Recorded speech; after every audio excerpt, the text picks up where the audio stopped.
साईबाबा दररोज मशिदीत दिवा लावत होते। यासाठी ते वाण्यांकडून तेल मागत होते। परंतु एके दिवशी वाण्याने बाबांना म्हटले की माझ्याकडे तेल नाही। तेव्हा बाबा तिथून निघून मशिदीत आले आणि दिव्यात तेलाऐवजी पाणी घातलं आणि दिवा लावला। ही गोष्टी चारीकडे पसरली। नंतर वाण्याने तेथे येऊन माफी मागितली। तेव्हा बाबांनी त्याला माफ करत म्हटले की आता कधीही खोटं बोलूच नको। एकदा बाबांचा भक्त बऱ्याच लांबून आपल्या पत्नीसह बाबांचे दर्शन घ्यायला आला आणि तो निघणार तेवढ्यात मोठ्याने पाऊस पडायला लागला। भक्त परेशान होऊ लागला।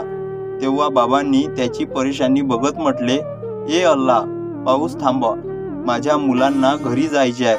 आणि लगेच पाऊस थांबला।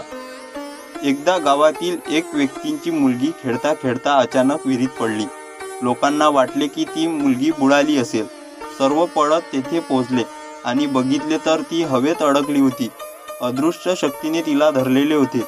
ती अदृश्य शक्ती म्हणजे बाबा, कारण ती मुलगी म्हणायची की मी बाबांची बहीण आहे। अशात लोकांना अधिक पुरावे देण्याची गरज उरलेली नव्हती।